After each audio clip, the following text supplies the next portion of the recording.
ससुर से कहा तो पापा और सास से मम्मी और पैर छुलवा रहे हो। बोलो हिंदू, तुम्हारी किस किताब में लिखा है कि दमाद सास ससुर पे पैर छुलवाए, 5,000 रुपया भी दूंगा। हमें किताब का नाम बताओ जिसमें यह लिखा है कि दमाद के पैर सास ससुर छुए। अरे तुम तो मामा तक पे पैर छुलवाती हो रे। एक बार माँ जिससे कहते हो चमड़ा की जूती बनवा दो, पान को उद्धार ना हो, और मैया को भैया को मामा, दो माँ जुड़ी और तुम मामा पैर छुलवाते हो। महाभारत पढ़ा है, जब शल्य मामा पांडवों के पक्ष में लड़ने को आओ, दुर्योधन ने चांडाल चौकड़ी फैला रास्ते में वचन ले लिया कि मामा मेरी तरफ लड़ो। शल्य ने कहा ठीक है, लेकिन हम उन भोले कबूतरों को देख तो आए जो 13 साल बाद आई। शल्य आया, पहले धर्मराज चरणों पे गिर पड़े, फिर अर्जुन भीम नकुल सहदेव पांचों मामा के पैरों पर गिर पड़े, कहने लगे मामा ठीक तो हो। आंखें में आंसू भर के शल्य बोले मेरे पैर छोड़ो तब बताए। पैर छोड़ दिए धर्मराज ने, तो कहा कि पापी की चांडाल चौकड़ी ने अपने बात में फंसा कर हमसे वचन ले लिया है बेटा, हमें दुर्योधन के पक्ष से लड़ना होगा। तो एकदम से फिर पैर पकड़ के धर्मराज बोले कि मामा तुम अपने वचन को न तोड़ो, उधर ही लड़ो। एक बात ध्यान में रखना, अगर अर्जुन और कर्ण का मुकाबला हो तो कर्ण के मनोबल को गिराते रहना, हमें सफलता मिल जाएगी। पांडवों ने शल्य के पैर छुए और तुमने कभी मामा के पैर छुए? छुपाते हो, छूते नहीं छुपाते हो। धिक्कार है तुम, धिक्कार है। मैं अपने मामा के पैर छूता हूं, अपनी मामी के पैर छूता हूं, मैं अपनी सास के पैर छूता हूं, मैं अपने ससुर के पैर छूता हूं, मैं बड़ी साली के पैर छूता हूं। और जाइए आप सम्मन मुरादाबाद की तरफ, छोटी छोटी लड़कियां भी सुबह जगेगी, माँ बाप के पैर छूकर भैया के पैर छूती। ध्यान रखो, बिहार में जाइए, हमारी कथा जब बिहार में हुई है तो मैं इसी पे बोल रहा था, वहाँ के याद में तो बेचारे दबे हुए, लेकिन कहने लगे स्वामी जी हमारे यहाँ भांजे और भांजी मामा के पैर छूती, भांजियां हमारी बेटियां, हमारे दामाद अपने सास ससुर के, अपने माँ बाप के पैर छूते। और आप लोग अब ये सोचते हो कि जग कहाँ लिखी है कि दमाद पैर छुए, तो जब रामायण में लिखी है सासु समीप गए दो भाई और फिर बंद पग आस सुपाई। राम लक्ष्मण जनक की पत्नी सुनैना अपनी सास के पास गए, दोनों ने पैर छुए तो सास ने दोनों को आशीर्वाद दिया। तुम्हारी रामायण में लिखा है। इसलिए एक बात सुन लो मेरी, भागवत सुनने आए, अगर सास ससुर के पैर छुए न सको तो छुलाओ ना, पाप तो बचो। मामा के पैर छू न सको तो छुलाओ ना।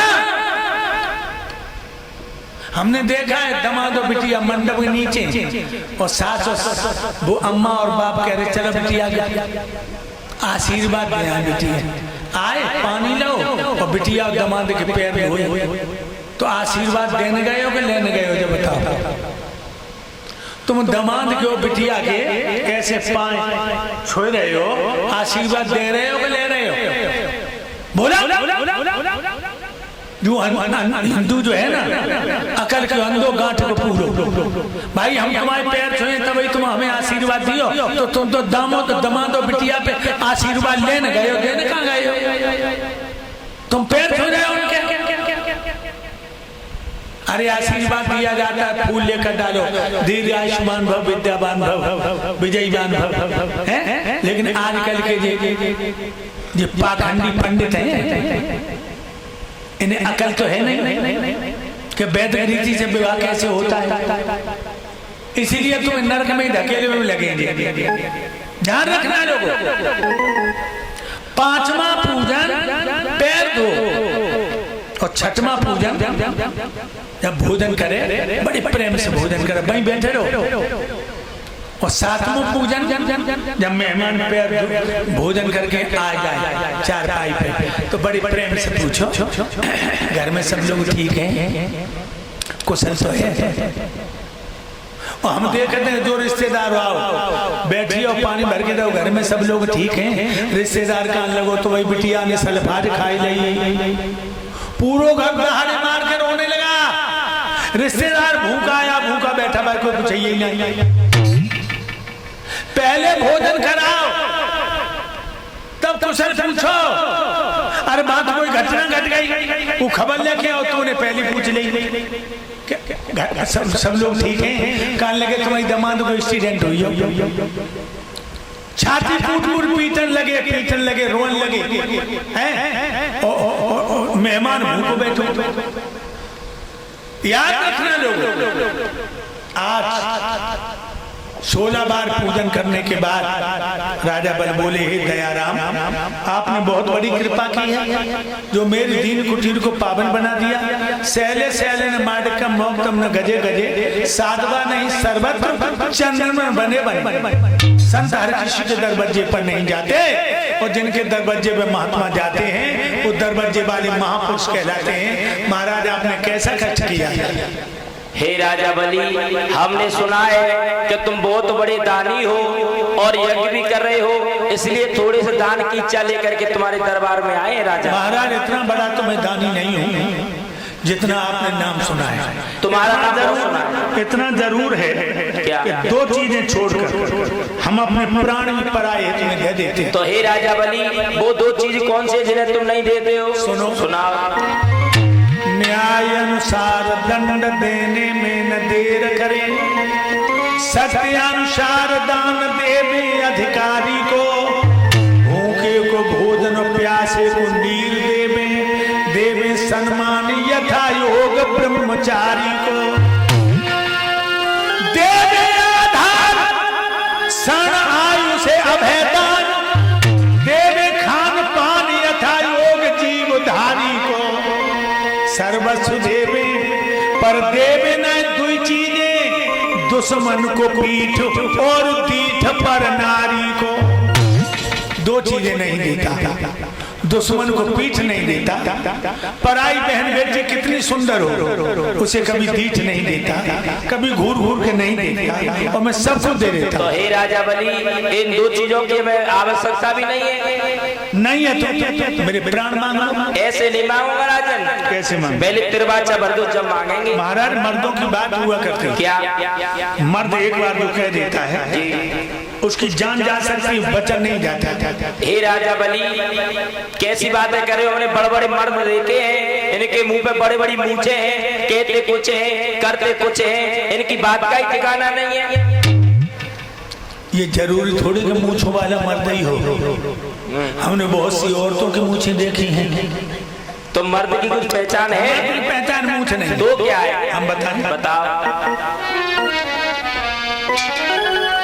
हम मर्द उसी को कहते हैं, अड़ता हो वहां पर अड़ जाए, दिल का मर्द हिम्मत का धनी और बात पे अपनी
दुश्मनी करे तो दुश्मन के लोहू का प्यासा